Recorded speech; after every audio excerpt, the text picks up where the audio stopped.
Do you remember those Christmas groceries? The ones that made the holidays feel special, even when money was tight? In the 1970s Britain, these tins and puddings turned small paychecks into warmth, laughter, and full plates. How did something so simple manage to feel like real magic? Canned ham was the Christmas centerpiece for countless working-class families in the 1970s. You did not need a butcher, just a tin opener and a bit of hope. It came packed in thick jelly, glistening with salt and promise. When it hit the oven, the sound of sizzling fat filled the air, and the sugary glaze turned it into something far grander than it was. Families gathered around the table, knives scraping plates, pretending it was a proper holiday roast. The laughter that followed every bite was the real luxury, proof that joy could come from even the humblest meal. The tin might have been cheap, but the memory it made was priceless. Housewives baked it with a smear of brown sugar or a few pineapple rings to make it feel festive, even if it came from the discount aisle. The smell of it cooking filled the kitchen with a sweetness that tried its best to imitate a proper roast. It was the affordable way to have meat for Christmas, when real hams were far out of reach. Families sliced it thin, served it beside instant potatoes, and pretended it was glazed by choice, not necessity. Yet somehow, it always did the job. Even on tight budgets, canned ham made the table look full and the day feel special. It was thrift dressed up as tradition, and no one needed to know the difference. Spam was the uninvited guest that always found a way to stay for dinner, and at Christmas, it wore its Sunday best. Families fried it, baked it, diced it, or dressed it with cloves and brown sugar like it was a proper roast. You could slice it into sandwiches or stretch it into casseroles, and no one complained because it filled you up. Its pink, rubbery charm became an odd symbol of comfort and survival. It sizzled loud in the pan, the smell of salt and fat turning hunger into hope. Housewives sliced it in neat squares, brushed it with glaze, and served it proudly, because feeding your family was what mattered most. The texture might have been strange, but the pride in serving it was real. Spam wasn't just food. It was a symbol of resourcefulness and love in hard times. For those living paycheck to paycheck, Spam was not an embarrassment. It was reliability in a tin. Every kitchen cupboard had at least one can tucked away just in case.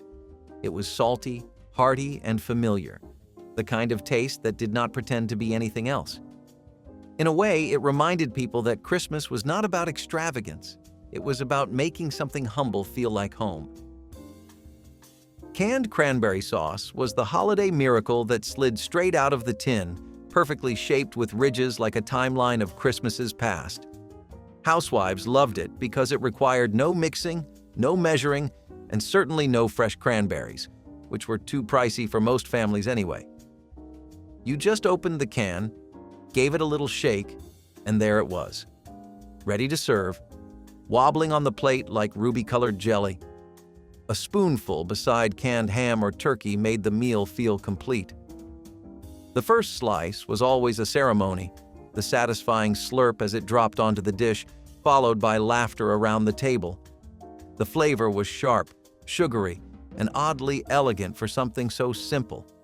It was that flash of red that made every plate feel festive, like a burst of joy amid all the beige.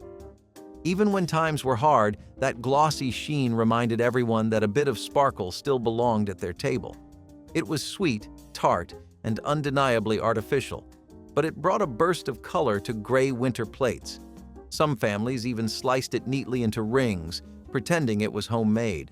For many, that tin of cranberry sauce was Christmas itself, a small luxury you could buy for under $1. It was proof that even factory-made food could carry a little magic when shared around the table. Instant mashed potatoes were the unsung hero of the 1970s working-class dinner table. Just add water, stir, and you had a bowl of creamy white comfort. No peeling, no mashing, no waste, just convenience you could rely on when time, money, and energy ran thin. They were not perfect, but they filled the plate beside ham or Spam and soaked up every bit of instant gravy like they were made for each other. When poured from the box, the flakes looked like nothing. But the moment hot water hit, they bloomed into something that felt like plenty. Mothers stirred slowly, fluffing them with care, turning thrift into comfort with every spoonful. The smell of salt and butter filled the house, blending with laughter and the sound of clinking plates. Instant potatoes were proof that love didn't need to come from scratch, it only needed to be warm. The flakes came in simple boxes, but the satisfaction they brought was real.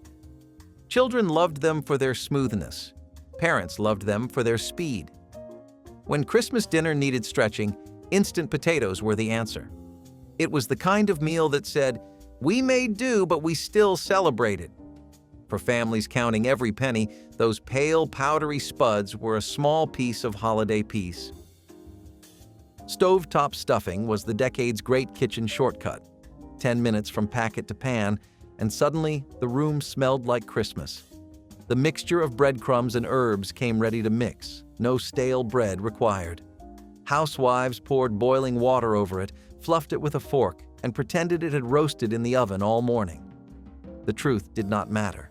The illusion was everything. As soon as the sage and onion scent hit the air, it wrapped the room in warmth. Families gathered near the stove, lured by that rich, savory smell that promised comfort. It was a kind of culinary magic.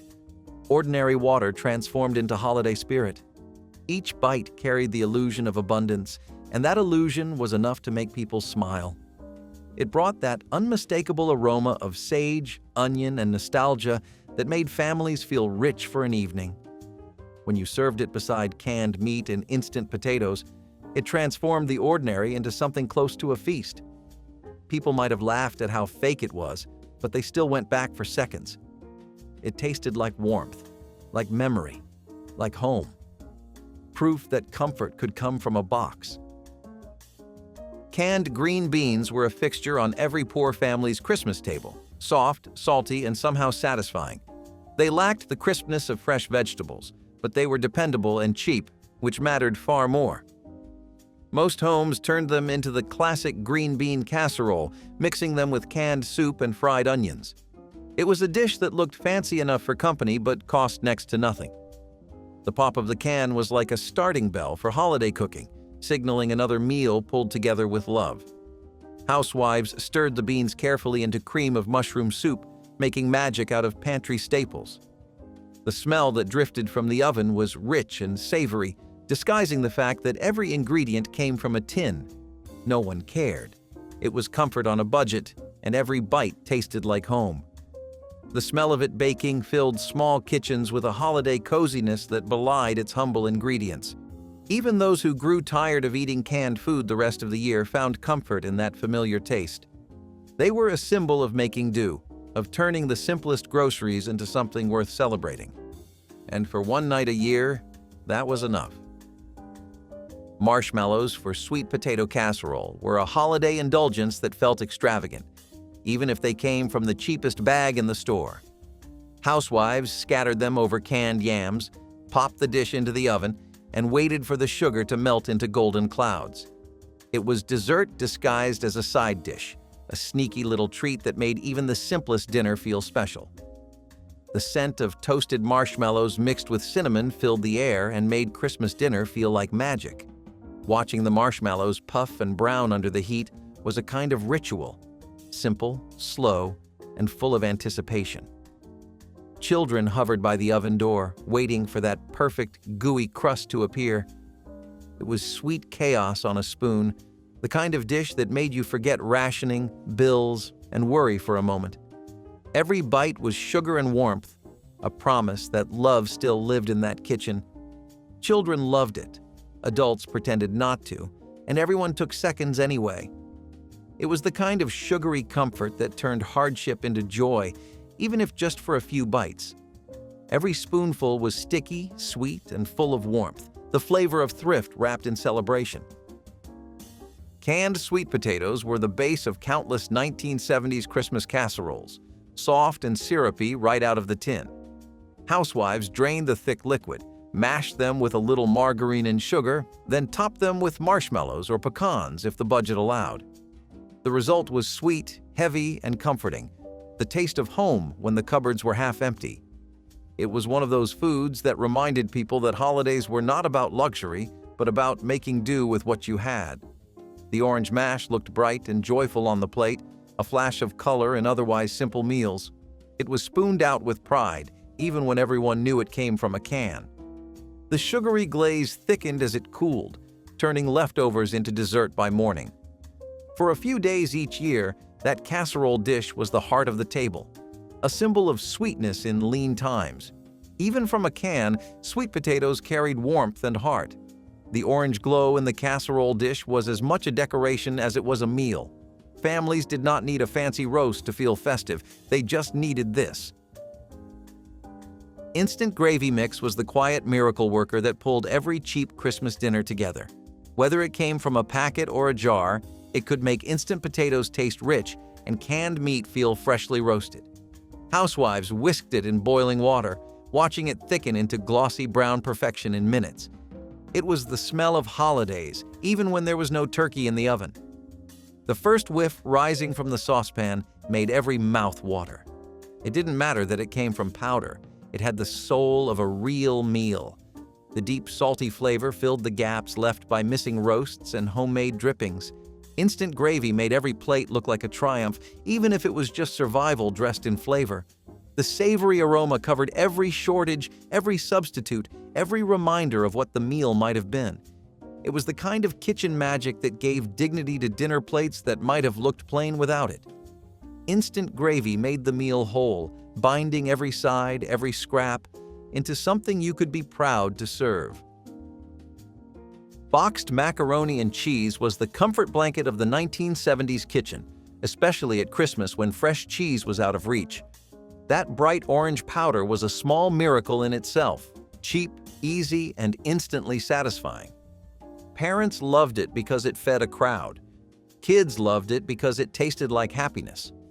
Sometimes housewives would mix in canned peas or a few slices of leftover hot dogs to make it stretch even further. It was never fancy, but the smell alone could make a small apartment feel rich. The bright color and creamy texture made children feel like they were eating something special, even when it came from a box. For many families, that little saucepan on the stove meant one night of peace, one meal without worry. On holidays, it often stood in for more expensive sides, and no one ever complained. Housewives added milk or butter when they could, stretching it with love and improvisation. It was soft, creamy, and perfectly filling, the kind of food that made you forget what you did not have. It was proof that joy did not have to be expensive. Sometimes it came in a blue box with a promise of comfort. Canned pineapple rings were the 1970s version of edible decoration, cheap, colorful, and capable of making any meal feel a little more exotic. Housewives loved how they instantly dressed up a plain canned ham or a boxed cake mix, turning something simple into something festive. The pineapple came in syrup so sweet it could double as glaze, and the smell alone felt like a special occasion. Even the act of opening the can felt like unveiling treasure, the golden slices stacked neatly in their sugary pool. Sometimes a family could only afford one tin, but it was enough to make the whole table shine. Children loved spearing them with toothpicks or stealing the cherries that sat in their centers. A single ring of pineapple could turn a regular meal into something that felt like Christmas dinner. You could stick a cherry in the center, and suddenly it looked like a holiday feast straight from a magazine. It was the illusion of luxury, sold for pennies, and that was part of its charm. Pineapple rings symbolized optimism. They brought brightness to gray kitchens, a splash of sunshine to cold December tables. They reminded families that celebration did not require money, just imagination. Even now, the sight of those golden rings takes people back to a time when small joys were enough to make Christmas feel whole. Fruit cocktail in syrup was the dessert of choice for families who wanted color, sweetness, and ease, all in one tin. Each can was like a rainbow of thrift: pale peaches, bright cherries, soft pears, and those tiny cubes of something vaguely tropical. It was served in glass bowls to make it feel elegant, even though everyone knew it came from a shelf. Housewives often topped it with a dollop of cream or Cool Whip to stretch the indulgence further. Every spoonful brought a burst of sweetness that broke up the saltiness of a budget dinner. The syrup clung to everything it touched, sticky but comforting, like the feeling of family itself. Kids always fought over the single red cherry that seemed to crown each can. the prized jewel in a pool of sugar. It was dessert that didn't judge you. It was there, reliable, even when life wasn't. It was wobbly, glistening, and unmistakably artificial, but that was part of its nostalgic charm. It tasted like sugar, syrup, and survival. For families who could not afford fresh fruit, it was their taste of the world beyond, a small luxury wrapped in tin and sweetness. No matter how tight things were, a spoonful of fruit cocktail meant Christmas had arrived. Velveeta cheese block was the unspoken hero of every working-class kitchen during the holidays. It could melt, slice, spread, and transform, cheap but endlessly dependable. Housewives used it in everything from macaroni to casseroles or melted it into a dip that made guests think they were living large. The bright orange block came wrapped like treasure, even if it was imitation gold. Its creamy texture was unlike anything else, melting perfectly into anything that needed a touch of indulgence. Even people who laughed at how fake it was couldn't resist sneaking a bite while cooking. Velveeta became the taste of Christmas comfort, warm, gooey, and full of nostalgia. It was a brand that didn't promise perfection, only satisfaction, and somehow that made it feel honest. Its creamy texture could stretch a meal for twice as many mouths, and that alone made it a miracle food. Velveeta made vegetables palatable, potatoes exciting, and leftovers glamorous. It was smooth, salty, and satisfying, the taste of making do with confidence. For families with small wallets but big hearts, that block of cheese was proof that a little creativity could go a very long way. Bisquick baking mix was the kitchen miracle that made struggling families feel like master bakers. It sat proudly in its yellow box, promising pancakes, biscuits, dumplings, or cobbler without the hassle or cost of fancy ingredients. Housewives loved it because it stretched across multiple meals, breakfast, lunch, or dinner, without wasting a crumb. It was affordable consistency in a world of uncertainty. Sometimes mothers would let their kids help stir the batter, turning necessity into a small family tradition. The smell of Bisquick baking in a tiny kitchen could erase the sound of overdue bills or creaky floorboards. It made the morning feel full, the air thick with hope and flour dust. Even the simplest pancake stack could feel like a Sunday feast when made from that mix. Around Christmas, Bisquick turned into shortcakes, dumplings for stew, or drop biscuits served warm with margarine. It was comfort disguised as convenience. Families would gather around a single mixing bowl, stirring together hope and batter. The smell of it baking could make a cold kitchen feel like home. Bisquick wasn't just a shortcut. It was a safety net, and every poor household knew its worth. Canned pumpkin was the essence of a 1970s Christmas dessert, thrifty, filling, and filled with nostalgia. Housewives used it to make pies that looked homemade, even if the crust came from a tin too. A can of pumpkin puree, a bit of sugar, and evaporated milk could become the showpiece of the entire meal. It was warm, spiced, and comforting, like a blanket baked in a pie tin. Some families used the leftover syrup or condensed milk to drizzle on top, creating sweetness where there wasn't any to spare. The pie would cool on the counter while kids pressed their noses against the window, waiting for dessert.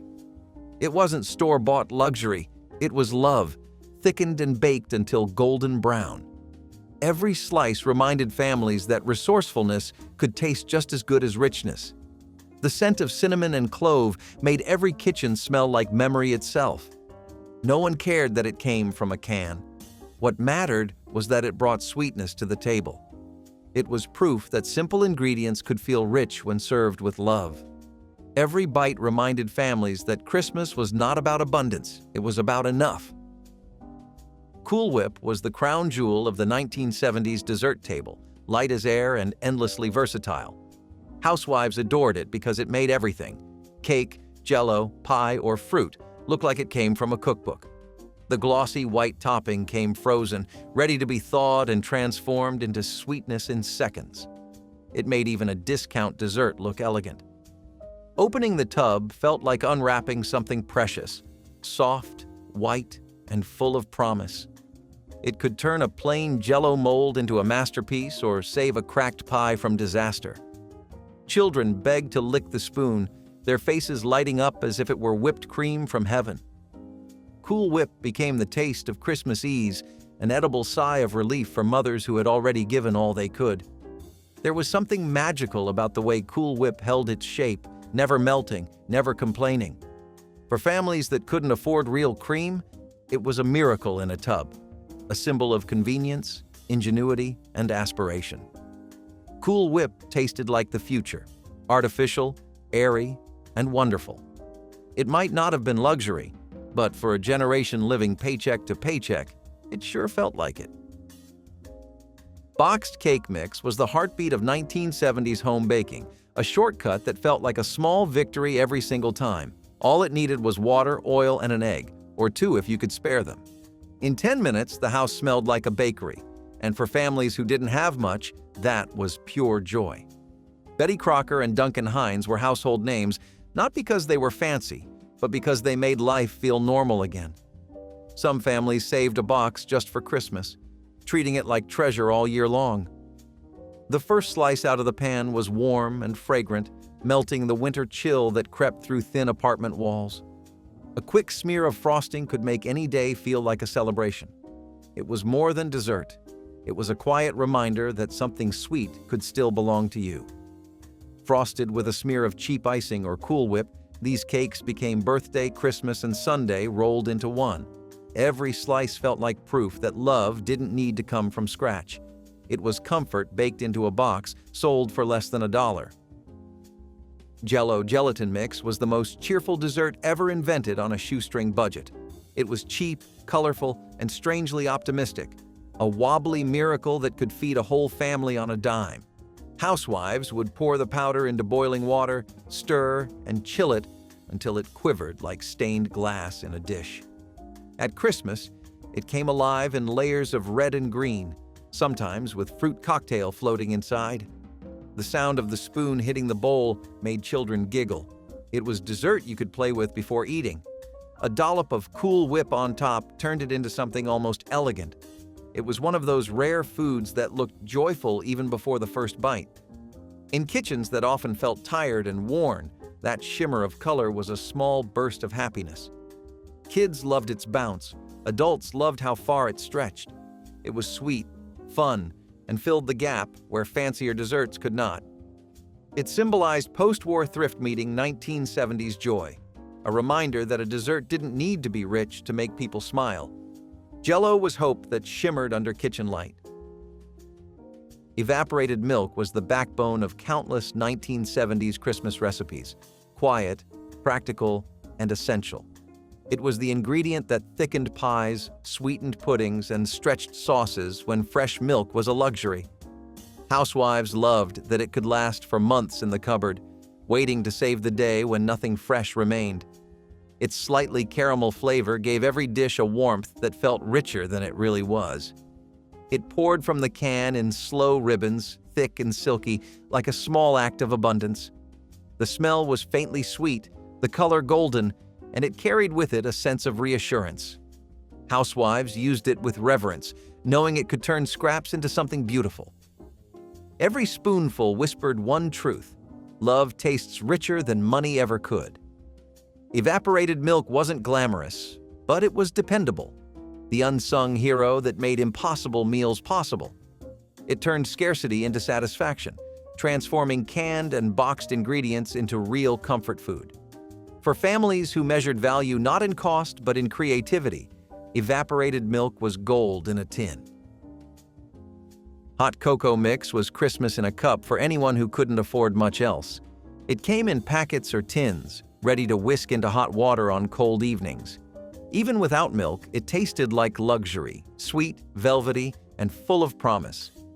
Housewives served it after dinner while children sat in front of the television watching holiday specials. The kettle would whistle softly, and the smell of chocolate would drift through the house like a promise of peace. Every sip seemed to erase the day's exhaustion, wrapping everyone in quiet warmth.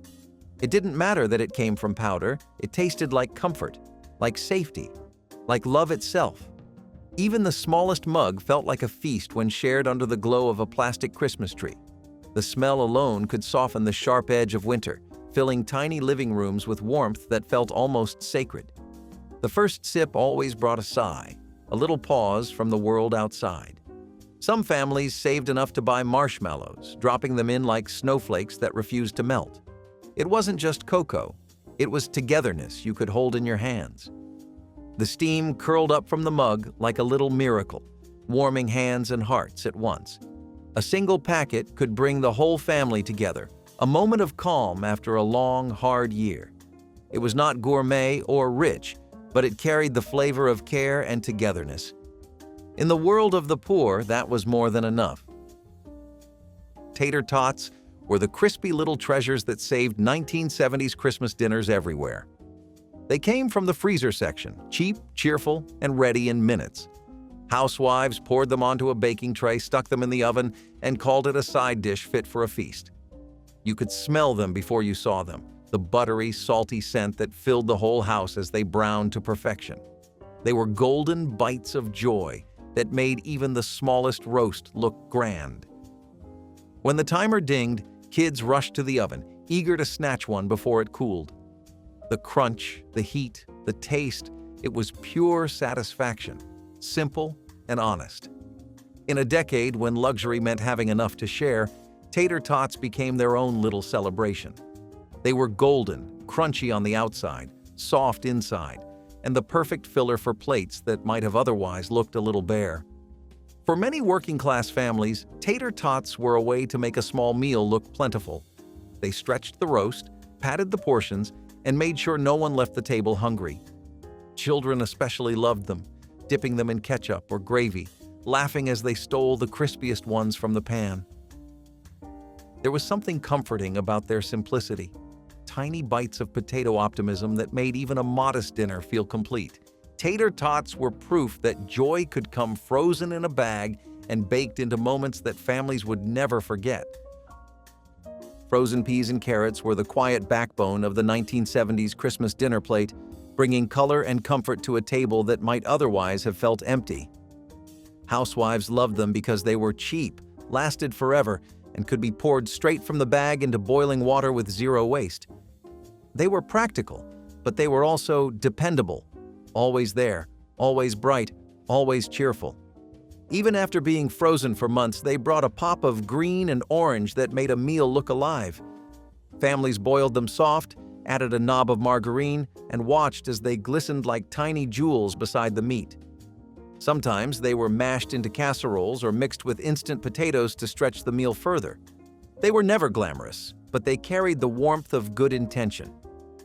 They symbolized the 1970s home cook, resourceful, clever, and always making the best of what was available. No one bragged about frozen peas and carrots, but everyone relied on them. In homes where time and money were scarce, they quietly did their job, and did it well. Tang drink mix was bottled sunshine for families who could not afford real juice. It came in its iconic orange tub, promising vitamins, energy, and a taste of outer space. Housewives loved it because it was cheap, easy, and lasted for weeks. A miracle for homes with growing kids. Just a few spoonfuls stirred into cold water created a bright, sugary drink that felt far fancier than its cost suggested. Children loved it because it was sweet and fun, a little burst of happiness in every glass. Parents served it on Christmas morning instead of orange juice, pouring it into mismatched glasses like it was something special. And in its own way, it was.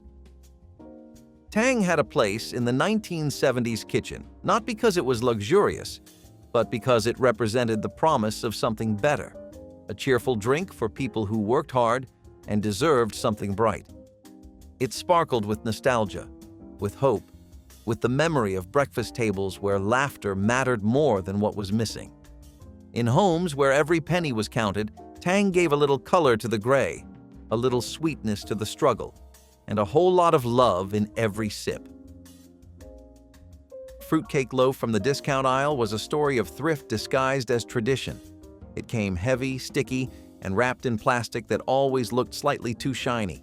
Housewives bought it because it lasted forever, tasted sweet, and made Christmas feel proper even when the budget did not stretch far. The dense loaf, filled with bits of candied fruit and cheap nuts, was a symbol of resourceful celebration. It sat proudly on the table beside instant coffee or a glass of milk, sliced thin to make it last as long as possible. The first bite was always the same: sugary, chewy, and oddly satisfying. It was the dessert everyone joked about but secretly loved, especially when toasted with a little margarine on top. For families with little to spare, it wasn't just cake, it was a promise of tradition that refused to fade.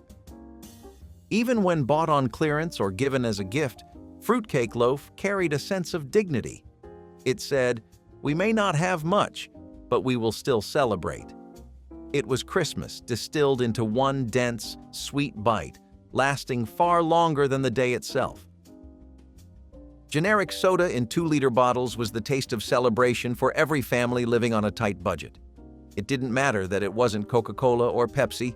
What mattered was that it fizzed, it sparkled, and it made Christmas feel like a party. You could buy it for half the price, sometimes even less, in flavors that were strange but familiar: cola, lemon lime, grape, or orange that glowed like neon. Parents poured it into glass cups for the holiday meal, and for a moment, it looked like luxury. Children loved the bubbles, the sweetness, the way it tickled their noses. It wasn't about brand, it was about belonging. Every clink of glasses meant joy. Every refill meant one more moment together. It was served alongside canned ham, boxed cake, and laughter that filled the cracks where money couldn't. For families who couldn't afford champagne or wine, generic soda was their toast to survival, to love, to making it through another year. It was humble but proud, cheap but cherished. The sound of the bottle cap popping was as much a part of Christmas as the smell of pine or the glow of colored lights. In homes across the 1970s, it wasn't the label that mattered. It was the memory that came with every sip. 3D Doritos were like snack technology from the future.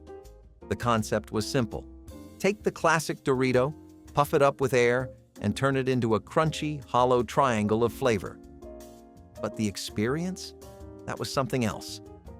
Opening a bag felt like unsealing a futuristic invention, chips that looked too perfect to be real. They were light yet loud, the kind of crunch that echoed through a cafeteria. Kids treated them like collectibles, saving the rare unbroken ones like trophies. They crackled differently, louder, crispier, more dramatic. The flavors like nacho cheese and Cool Ranch were the same, but the shape made them feel elevated, like eating chips from another dimension. The commercials played into that sci-fi vibe, complete with futuristic fonts and slow-motion crunches. For a brief, shining moment, 3D Doritos felt like the next big thing. Kids smuggled them into classrooms and sleepovers like prized possessions. They became the snack of the future that arrived too soon, vanishing before the world was ready to appreciate them.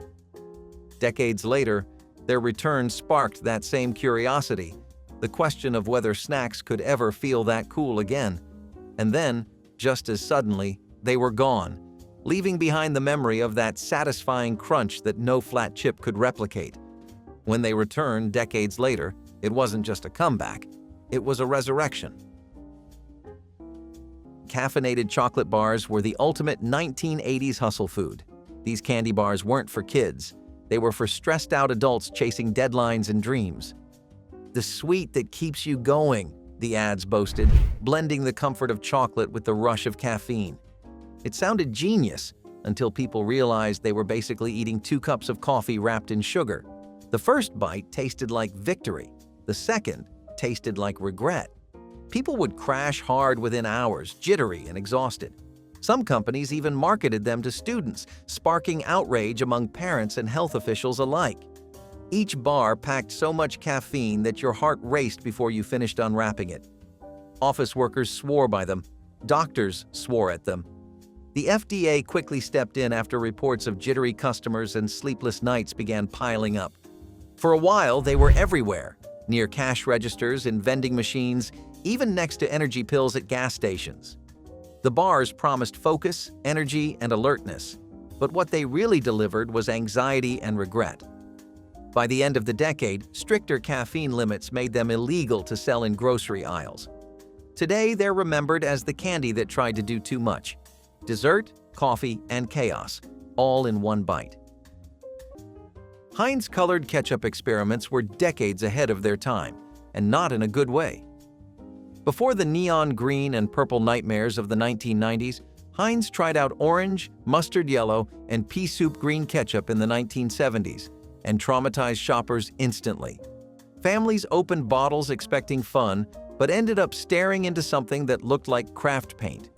Even restaurant owners refused to serve it, saying customers thought it looked spoiled.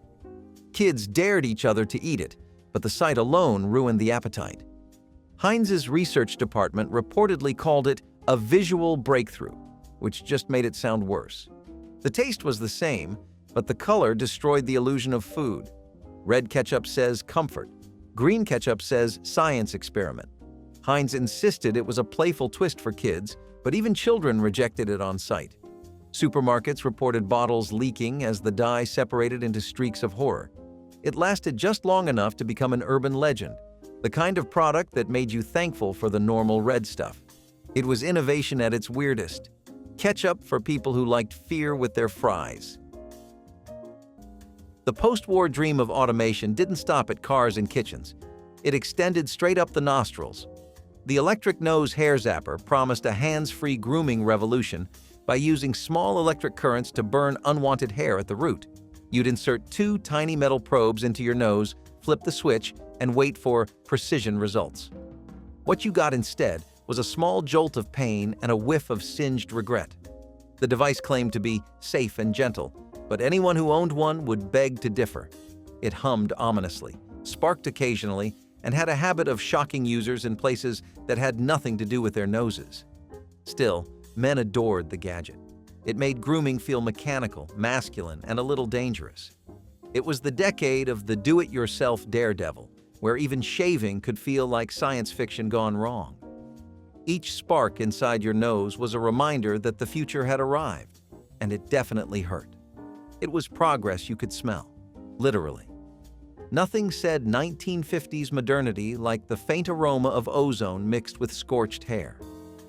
The electric nose hair zapper vanished quickly from shelves, taking countless nose hairs and a few brave egos with it. But its spirit lived on in every gadget that promised comfort through mild discomfort. A truly electrifying legacy. Campbell's cream of mushroom soup was the secret backbone of 1950s cooking.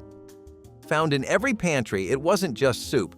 It was the glue holding casseroles together across suburban America. A single can could stretch leftovers, feed a family, and make almost anything taste homemade. Housewives mixed it with tuna, green beans, chicken, or rice, creating dishes that were easy, creamy, and dependable. It was food engineering disguised as comfort food. For many families, that can represented more than a shortcut. It was a sign that even the busiest mother could still serve a meal made with love. It was innovation meeting affection, where a can opener replaced a rolling pin and nobody minded the trade. Every church potluck and holiday table owed something to that red and white can. It wasn't glamorous, but it was reliable. A flavor that said home in every bite.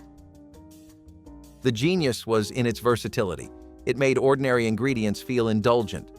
For women balancing new appliances and old expectations, Campbell's was a quiet helper in the background, saving time and sanity. Its rich, salty aroma defined what dinner smelled like in post-war kitchens.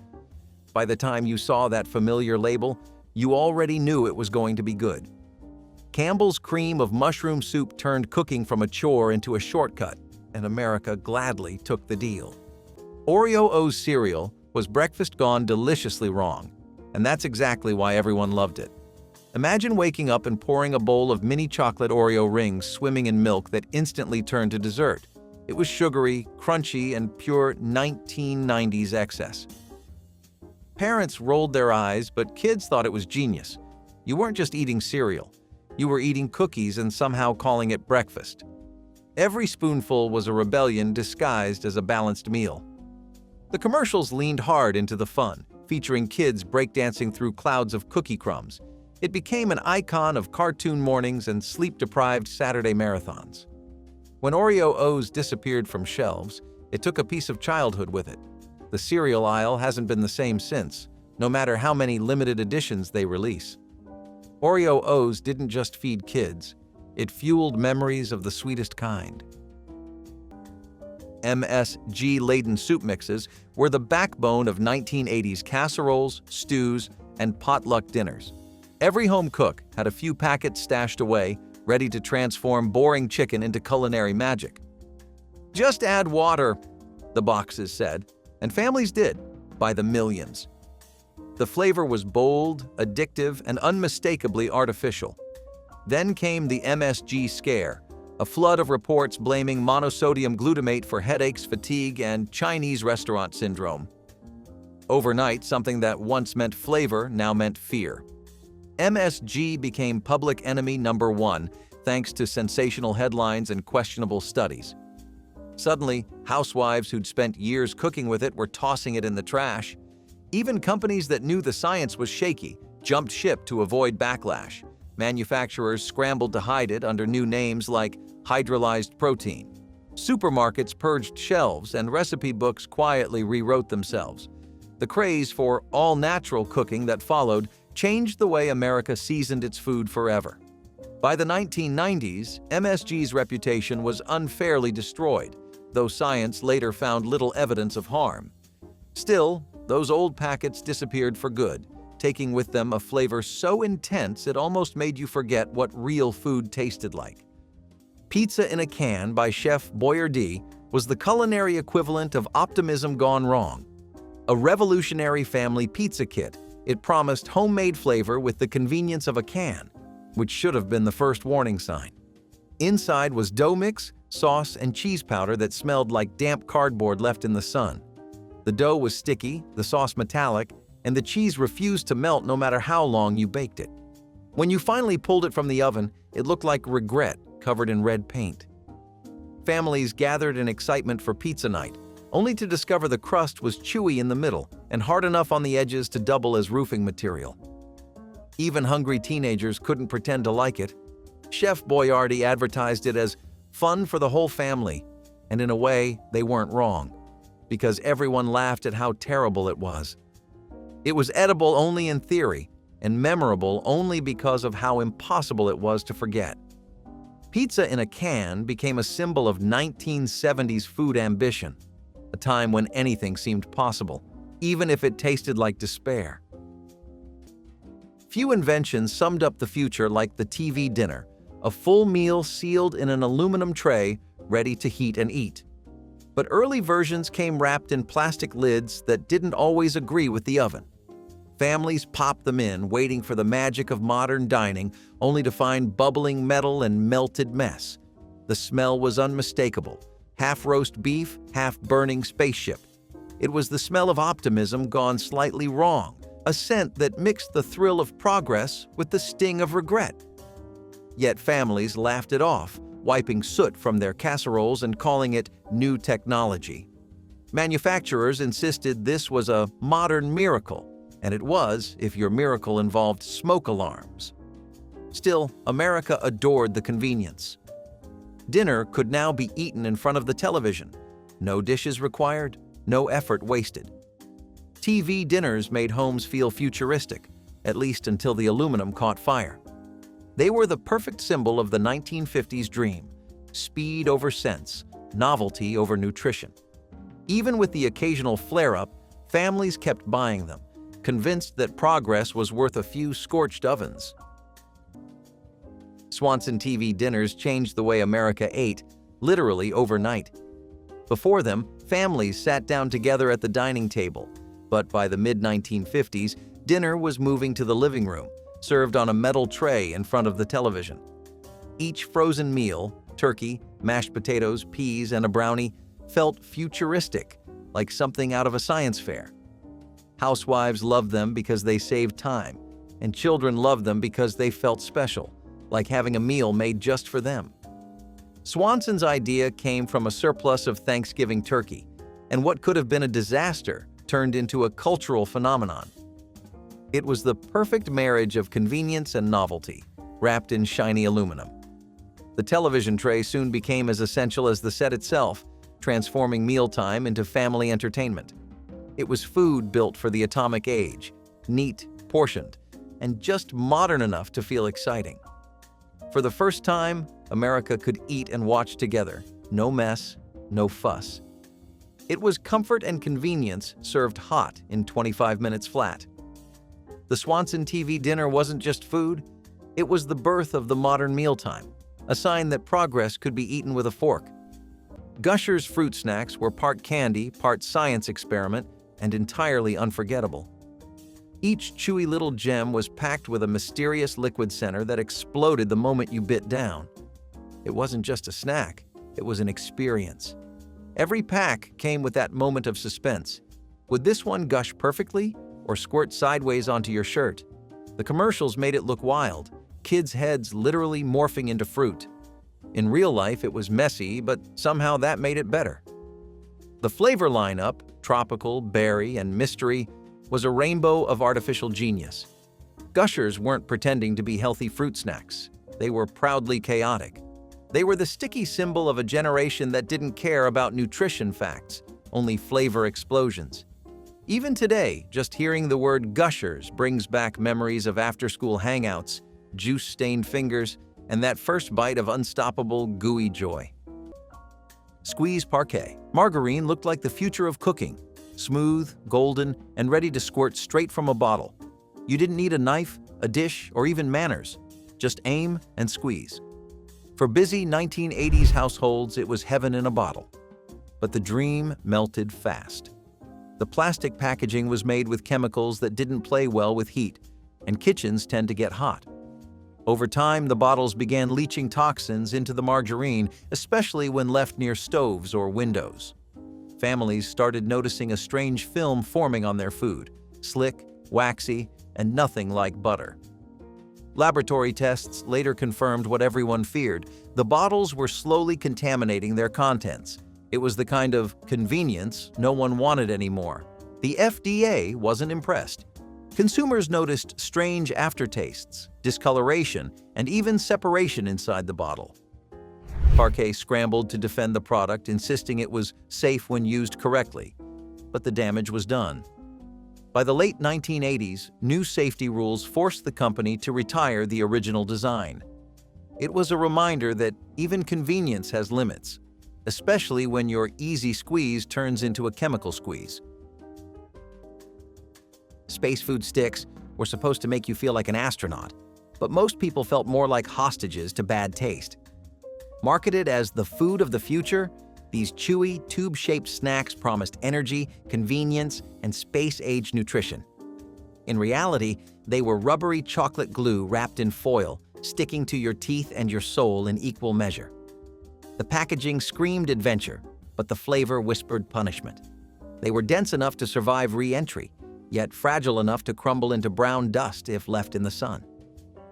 Parents kept buying them because kids loved the NASA tie-in, not because anyone actually wanted to eat them. It was the only snack that could make both astronauts and children question their life choices. They came in flavors like caramel, peanut butter, and chocolate, though none resembled anything found on Earth. Kids begged their parents for them, imagining themselves floating in zero gravity, only to realize astronauts probably ate better than this. The ads showed smiling families pretending this was adventure food, but in every kitchen, the reaction was the same: confusion, then regret.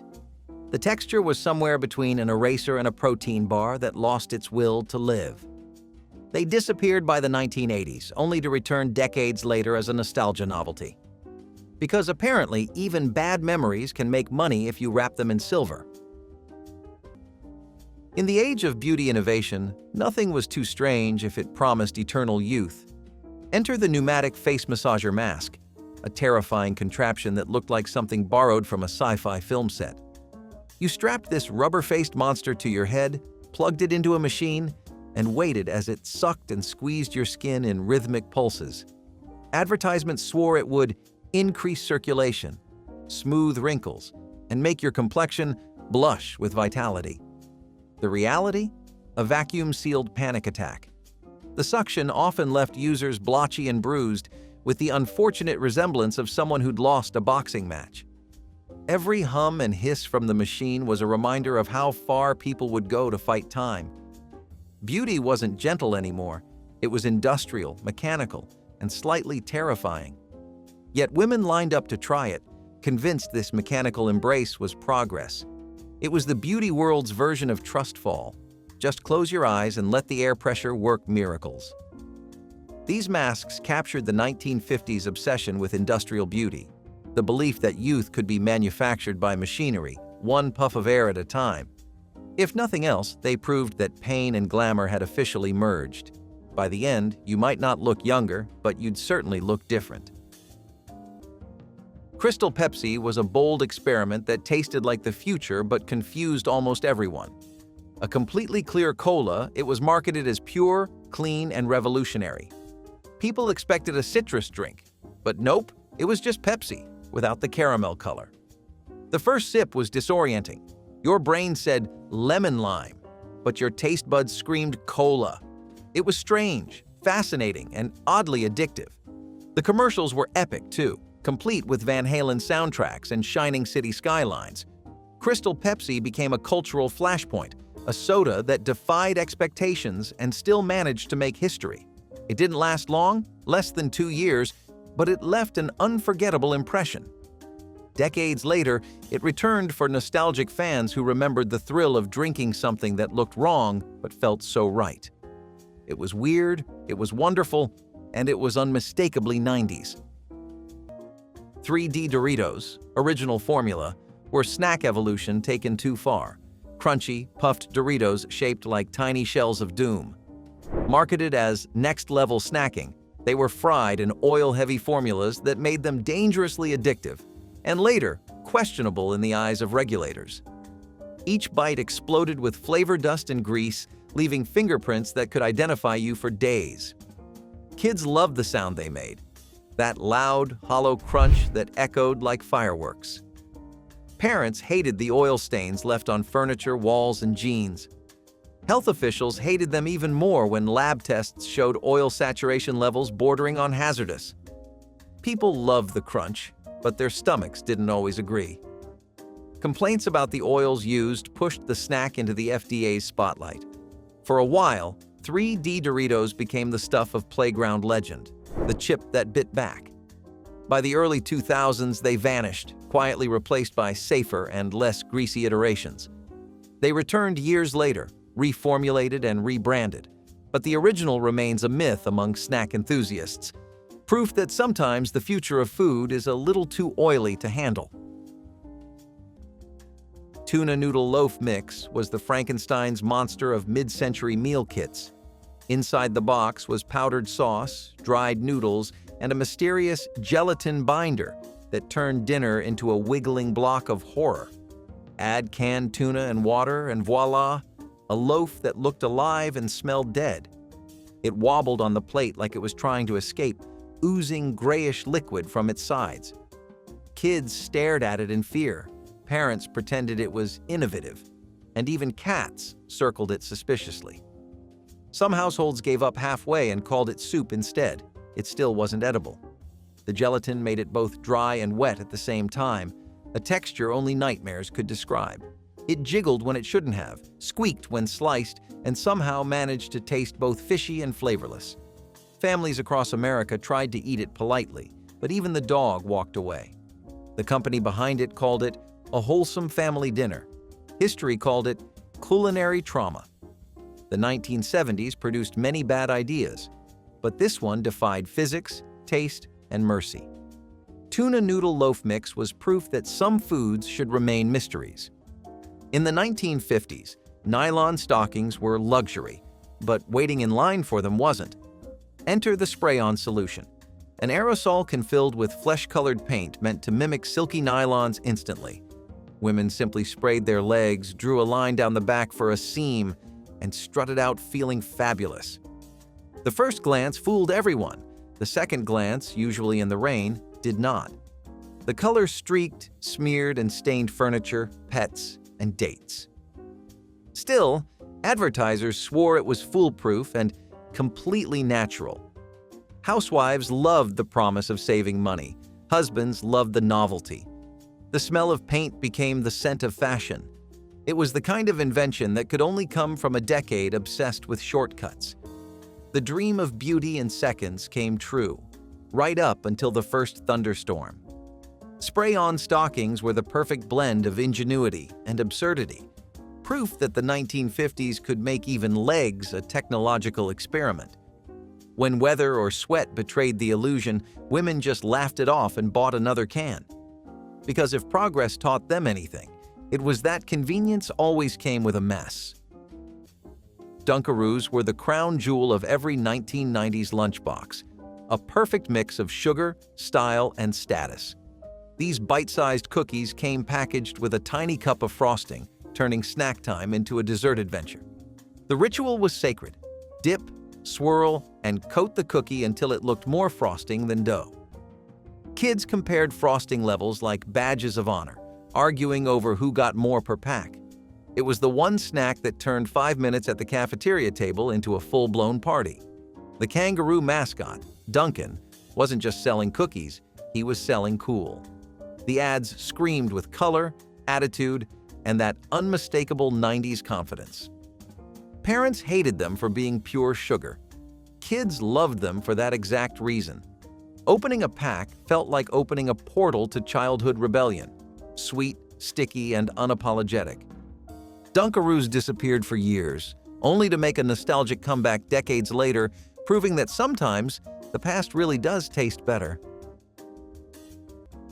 Aspartame-heavy diet drinks ruled the 1980s like artificial royalty. Every company wanted in on the low-calorie craze, and aspartame was the magic word, sweeter than sugar, with zero guilt.